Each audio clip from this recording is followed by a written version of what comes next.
JBN, we keep you informed. Senton woman arrested for larceny and receiving stolen property. 40-year-old Donnet Tennant, otherwise called Shelley, of Parrytown, Ocheras in St. Anne, was arrested and charged on Thursday, June 4, for housebreaking, larceny, and receiving stolen property. Reports are that about 5 p.m. on Wednesday, May 20, the complainant sent a friend to check on her house when it was observed that several items, a queen-sized bed set, 2 double bed sets, 1 600-gallon water tank, a component set, and a door were stolen. The police were summoned and an investigation was launched. Tennant's house was searched and some of the items were found in her possession. When questioned, she told officers that she bought the items for $20,000.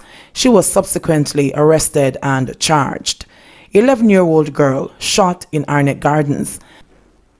An 11-year-old girl is in hospital after being shot in Arnett Gardens, St. Andrew. The shooting happened on Friday afternoon near a section of the community called Mexico. According to the child's grandmother, Annette Johnson, she was on her way to buy a drink at a nearby shop when she was shot. Gunmen reportedly entered the community and opened fire indiscriminately. I was inside when she said she wanted a juice from next door. Her mother gave her $100 to buy the juice. I was in the house when I hear shot of fire, she said. By the time I come out, come look, Miss Sarah Walker come, and she said she gets shot. They were firing wildly. She's in the hospital, she continued. 2 Kingston 11 men sought by cops. 2 men from Kingston 11 have been listed as persons of interest in a murder case and are being asked to turn themselves into the police. They are Dexter Steele, 30, of York Avenue, Kingston 11, who is also one of the top 10 most wanted in the St. Andrew South Division. 28-year-old Matthew Hemmings, otherwise called Wrong Move, also of York Avenue, Kingston 11. He was released from police custody on Friday, May 29, 2020. Steele and Hemmings are being urged to turn themselves into the Hunts Bay Police Station by 5 p.m. on Saturday, June 6.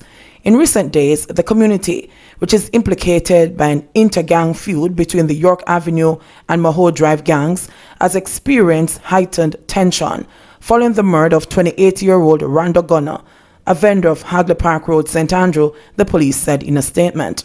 According to the police, Gunn was shot and killed by gunmen at his stall on Maho Drive on Tuesday at about 9:20 a.m. One man has since been taken into custody in relation to Gunn's murder, and 2 others are being sought. $10 million worth of ganja found in bushes. The police on Thursday seized over $10 million worth of ganja on the Alligator Pond Main Road in Manchester. According to the police, about 2 p.m. a team of officers from the Narcotics Police and members of the Jamaica Defense Force conducted an anti-narcotics operation in the area.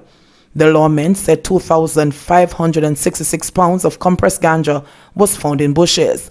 No one was arrested in relation to the seizure.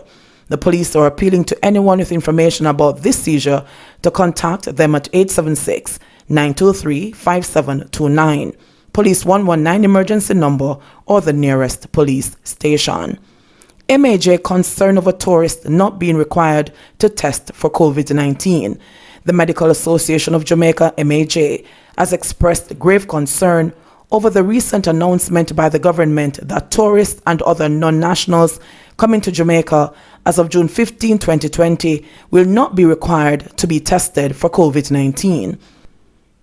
The relatively low number of cases currently in Jamaica is as a result of much hard work and expenditure of resources by the government of Jamaica, not to mention the sacrifices made by all Jamaicans in every sphere of life, the MAJ said in a news release Friday, adding, all of these heroic efforts were based on sound public health principles, and abandonment of these principles now will likely result in a reversal of the gains made in the last 3 months. Prime Minister Andrew Holness at a press conference Sunday said for non-Jamaicans entering the island as of June 15, testing upon arrival will be subject to the result of the public health screening at the port of entry. All persons entering Jamaica, however, will be encouraged to undergo voluntary testing at the port of entry so they can make an appointment on the Jam COVID app to be tested, Holness said. The MAJ, however, is not satisfied. According to the Association, for tourism to remain viable, From an economic point of view, airplanes must fly with a full complement of passengers. Such passengers must be in close proximity to one another, and these conditions can potentially lead to the spread of the disease to many persons, the MAJ said. If an asymptomatic COVID-19 person is preparing to board a flight, it would be in the best interest of the airline to know the status, not to mention the peace of mind of the persons having to travel on that plane and the peace of mind of the hotel workers who are going to receive these guests, stated the release. According to the MAJ, this can be done if international conventions agree to have persons who are going to travel overseas be included in a cohort of persons with easy access to PCR testing. Testing points can be established, and if the persons test negative, they can then be issued with a COVID-19 travel passport, which will be vetted by airline personnel prior to the boarding of the flight, the association said. In the weeks ahead, the MAJ said tourist destinations will be divided into two groups based on whether their visitors have not or have been tested for the coronavirus. In the months ahead, these same groups may very well be identified by whether the destination has experienced a surge in cases or has remained relatively free of the disease. Jamaica, if only from a tourism marketing standpoint, should aim to be in the latter group, said the MAJ.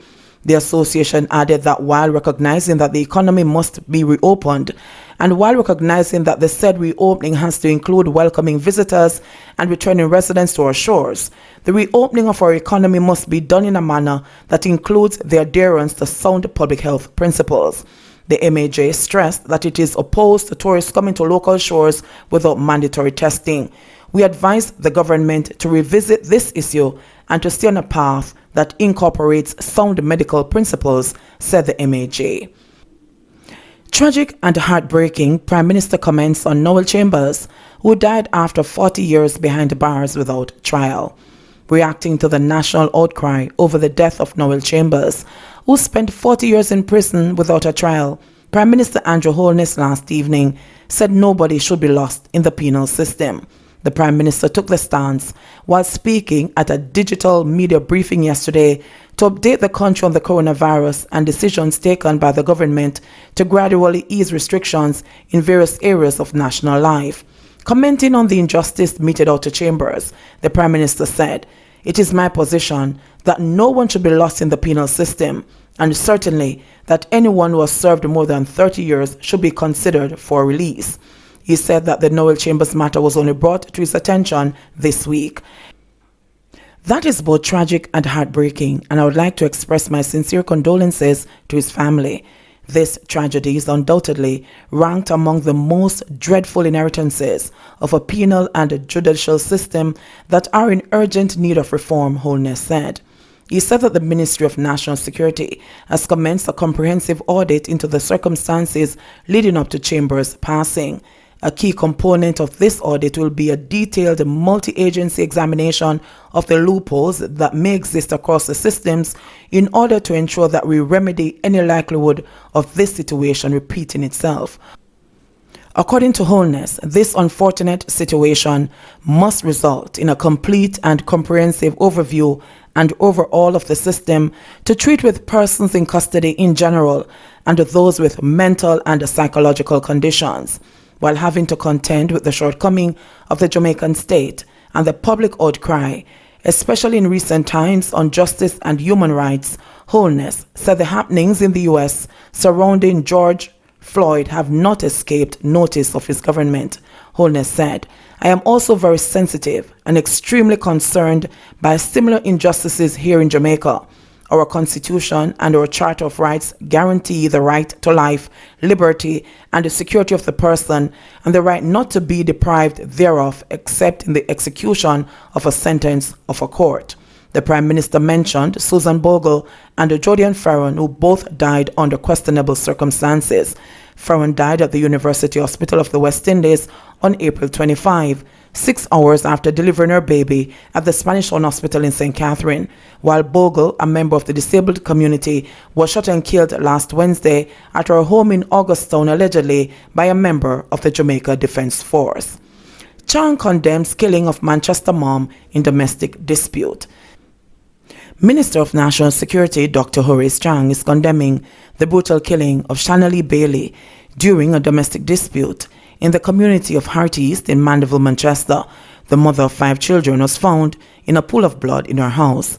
Chang, in a statement, noted that domestic violence, which perpetuates cycles of criminal and violent activities, has been under the ministry's radar for some time.